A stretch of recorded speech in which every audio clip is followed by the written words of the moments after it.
Today on Monkey Life, rescued marmoset Amy has her day in court, and it's good news. So that's it. She now belongs to Monkey World and is part of the family. Elderly golden-cheeked Gibbon Alex causes concern. We can probably wake her up if you're happy with the bloods. Yeah. You want to give me the antiparmesan? And the chase is on after a sweet treat for the squirrel monkeys.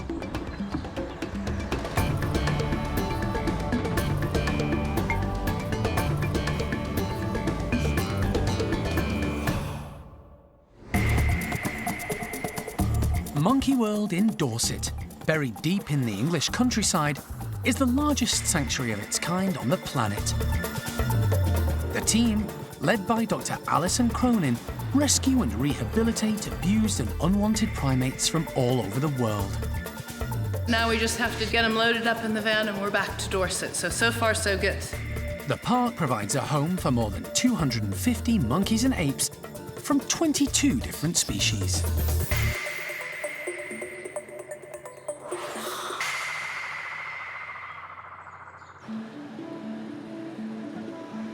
Today is a big day for the Monkey World team. Alison is in court to testify on behalf of Amy, a young marmoset victim of the pet trade discovered in appalling conditions.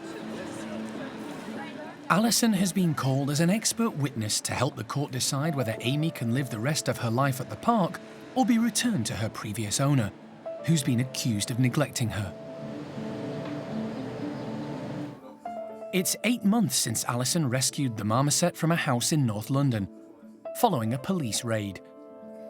Despite her desperate beginnings, it didn't take long for this little marmoset to find happiness at Monkey World, with adopted family Milo, Clyde, and young Caesar. The thought of this new life being snatched away from her is unthinkable for the team. After a morning of deliberation, the magistrate has made a decision. Finally, round 2 and it's all done, which I'm so pleased about. So the previous owner of Amy the marmoset monkey has been found guilty of neglect and failing to provide a suitable and adequate environment for her. The magistrate went so far to point out that it was probably the luckiest day of her life when Monkey World appeared in her life to give her back what she deserves as a marmoset monkey. So that's a family of her own kind. So we're really pleased now, mainly for Amy, and that there won't be anything more and we can draw a line under it. So that's it. She now belongs to Monkey World and is part of the family. It's great news. But this is a situation Alison knows will keep occurring. The laws governing the trade in exotic primates as pets in Britain today are letting everybody down. The monkeys, all of us who try and support and rescue them, and the police force. It's a no-win for anybody other than the breeders and dealers that are making a ton of money. It's a tragedy. With Amy's future decided by the court, back at the park, the oblivious young marmoset is in for a treat. Primate care member Hannah has prepared a special enrichment for the group. Toys smeared in jam and small coloured buttons strung up concealing raisins. She hangs them in the outside enclosure where the marmoset family will have to work out the best way to reach the treats. Go on, guys! Amy leads the group out, showing just how safe and confident she feels in her new home. Her attention is immediately drawn to the brightly coloured buttons and the raisins hidden between them. Caesar makes a beeline for the larger toy, demonstrating good core strength as he pulls it up to lick off the sticky treat.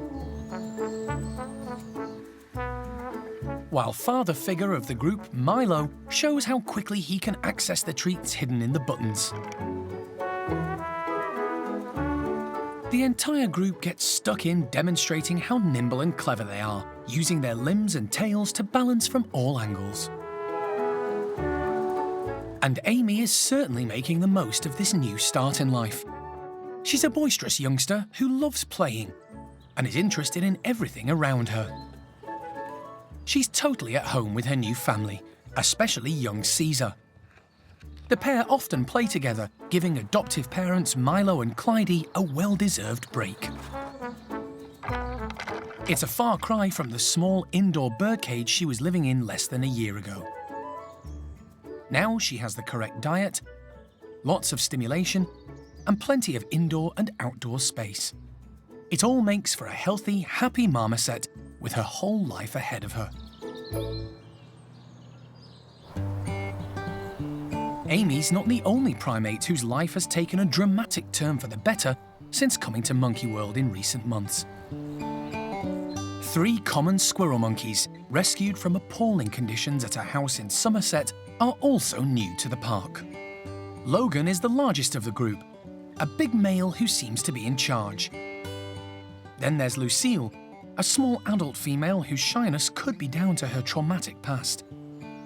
And finally, young male Lopez. He's blind in his right eye, but it doesn't hold him back. He has heaps of energy. The trio have literally come on leaps and bounds since arriving at the park. We're really pleased with how these guys are doing now. Obviously, when they came in, they weren't in the best of condition. They were all underweight. So it's really, really lovely that we've seen so much progression over the last sort of few weeks and months and how much they've come on in their confidence and in their condition and everything. Today, Steph is giving the trio a seasonal form of enrichment. Tasty and ripe grapes on the vine. But she doesn't want to make it too easy for them. Squirrel monkeys are quite high energy and they're always active, they're always busy, they're always doing stuff. But particularly this group that we've been doing right now, we've got Lopez in here.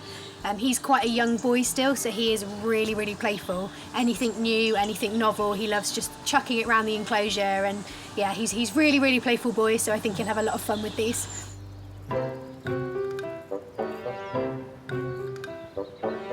All 3 squirrel monkeys head straight outside. But initially, when confronted with all the tasty fruit, they're a little unsure. It's left to Logan to take the initiative. Shy and timid Lucille is still uncertain. She does have a sniff, but isn't impressed. Lopez, meanwhile, is treating the grapevines as his new favourite toy, acrobatically juggling with them on the hoses, and eventually taking the chance to eat a giant green grape. Lucille is still wary. She eyes up some new toys stuffed with grapes, but is not confident enough to have a go, so leaves them for the others.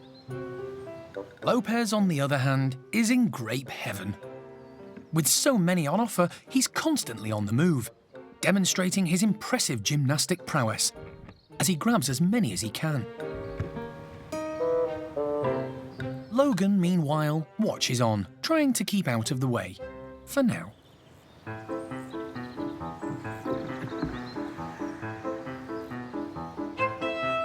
The tactic fails as youngster Lopez, energised by the sweet treats, runs riot around the enclosure. Logan gets caught up in his antics and is chased from corner to corner.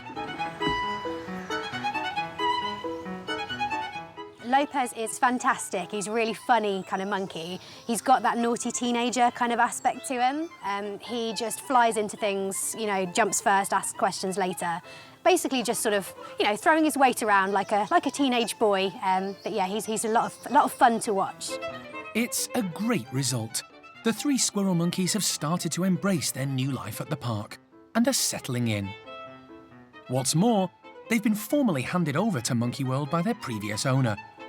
So to everyone's delight, they're here to stay.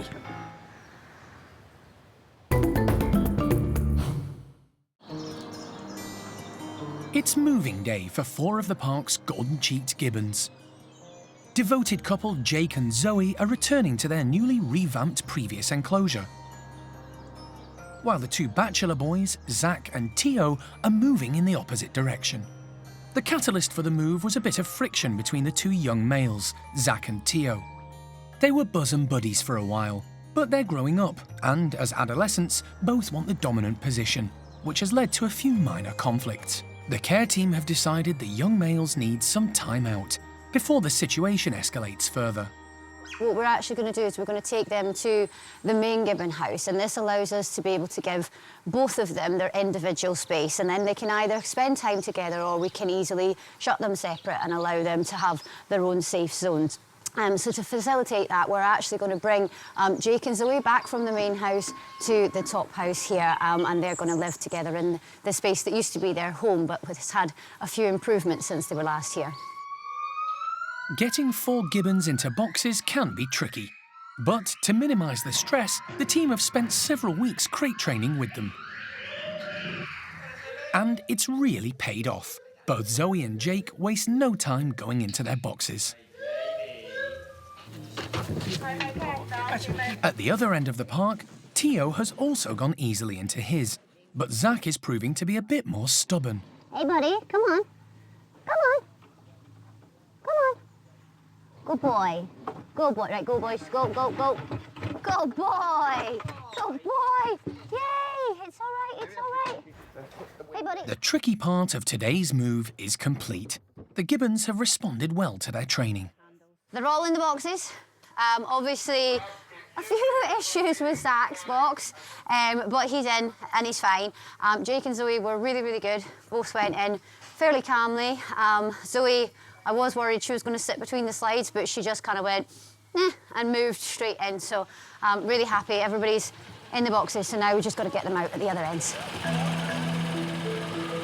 The team are going to release Zach and Tio into their new bedrooms first. Although they'll be separated, they'll still be able to see each other through the mesh. Later, if they seem to be getting along, there'll be the option to spend time together. Yeah, the boys are good. They're out their boxes. They're in their new rooms. A little bit confused as to what's actually going on. Just took us a little while to just change the boxes around, get them all strapped up. But yeah, all good so far. So now we just got to get these two out. Next, it's Jake and Zoe's turn to be released. Jake is first. You ready? Yeah. Okay. Can you let him straight through to the playroom? Jake's lived here before and wastes no time heading straight inside, comfortable in the familiar surroundings. While he settles in, the team transport his partner Zoe to join him. You good? Thief. You all right? Yeah. Ready? Come on then, Zozo. Yeah. Go. Welcome home, Zo. Good, well done. Like Jake, she instantly recognises the old Gibbon house, doesn't hesitate, and is greeted by her partner. This is obviously a familiar environment for Jake and Zoe because they lived here for a number of years, so they're coming home really. But I think the fact that the team managed to set up such a clever way of crate training them up at the main Gibbon house has meant this morning's been really calm. And none of the animals seem stressed, so that's the advantage of putting the time in to do the training. So yeah, really pleased with how it's gone, really impressed with the organisation of the Gibbon team. And nice for Jake and Zoe to come back home. They may be back in their old house, but the outdoor enclosure is very different from when they last saw it.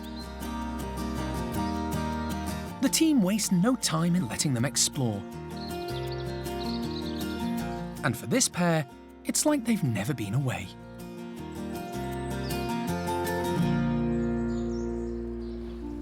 Another Gibbon, however, has been giving the care team cause for concern.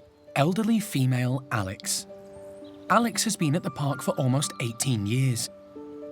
She was rescued from Taiwan in 2000 and is estimated to be at least 30 years old.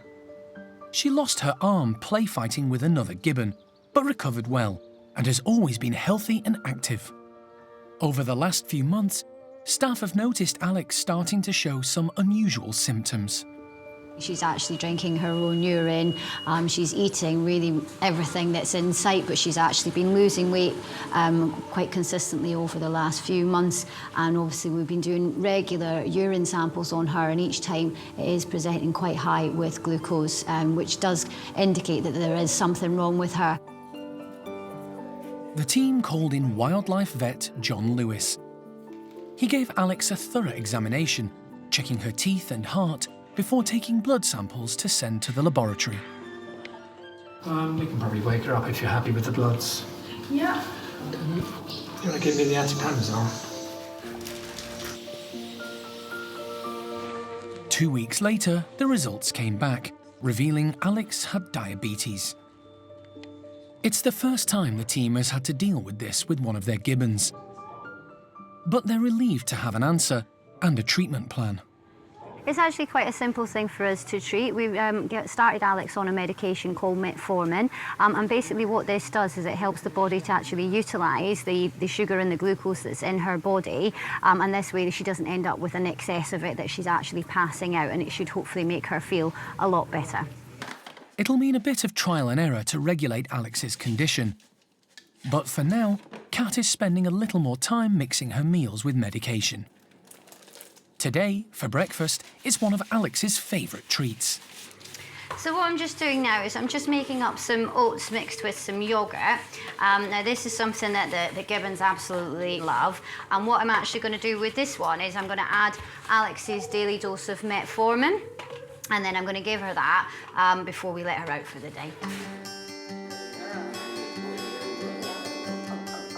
2 weeks later, and the team are already noticing some positive changes. So far, we are seeing that there's a decrease in how much water she's actually drinking every day, which is something that you would expect to see. With the high glucose levels, you do see an excessive thirst, so that's actually bringing it down. We have just done a new urine sample test, which is obviously what we've been doing, monitoring her glucose levels for some time, and we've seen that dramatically drop for the first time in all the time we've been testing it. So again, that's a really good sign that this medication is helping her, and that will be making her feel a lot better physically as well.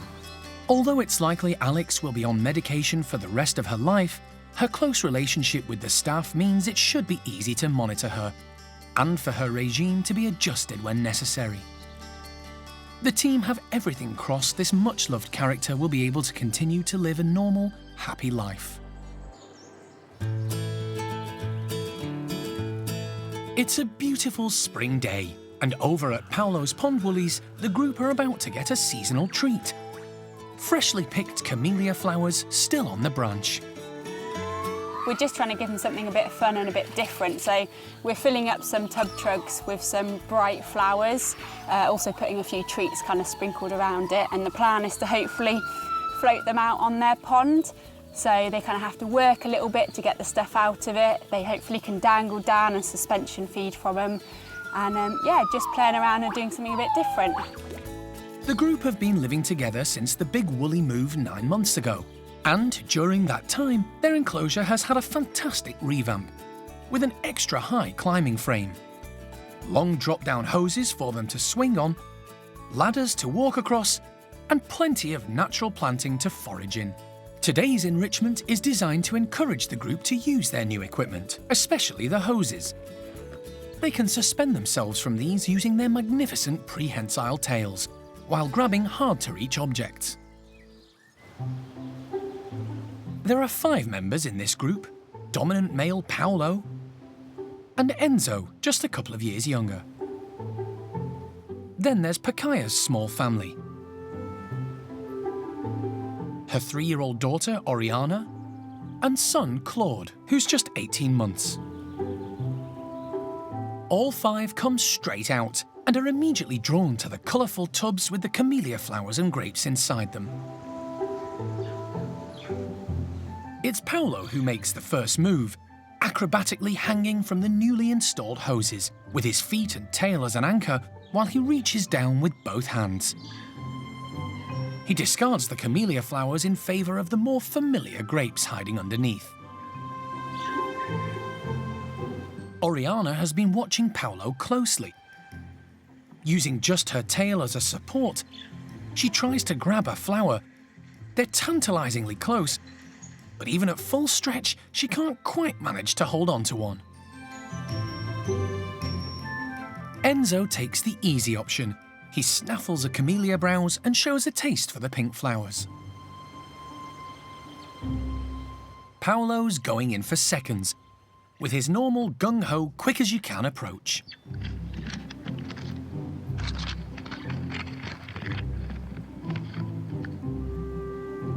The prehensile tail on a woolly monkey is incredibly strong, enabling them to support their whole body weight and more. In the wild, they very rarely come down from the trees for fear of ground-dwelling predators. Their tail can be used as a climbing aid, and also enables them to feed underneath the branches where other monkeys can't reach. It's obviously helped Pakaya grab a handful of flowers, while her children, Claude and Oriana, are eating at the water's edge. Pakaya's got a really lovely family group. She's a very protective mother. So the three of them kind of go around together. Claude's starting to be a little independent boy, and he does like to go off and explore on his own, but never strays too far from mum. And then Oriana, she's obviously a little bit older, but again, she's got quite a close, tight relationship with mum, so she likes to hang around with her. The group have come together well, despite including 2 strong, large males. Obviously, Paolo's the bigger, the more dominant male of the two. Enzo's a pretty big lad as well, though, and the two of them have kind of got a little bit of an understanding between each other. Enzo is lower ranking, and he is being respectful to Paolo. He's giving him his space, he's staying out of his way, and just kind of the two of them coexist around each other, but without kind of getting in each other's faces too much. But it works quite well. Enzo's got quite a nice relationship with Pakaya's family. So he spends a lot of time hanging around with them while Paolo's kind of off patrolling, showing off and being the kind of goon that he is.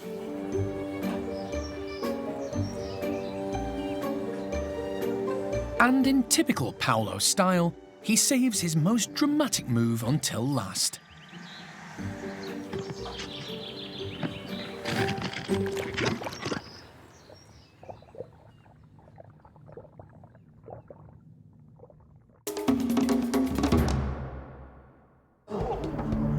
Next time on Monkey Life, it's dental day for Lima Houdini. I thought it was to do with the canine, but I'm starting to change my mind. It might be to do with one of the cheek teeth. And a new baby Woolly is named.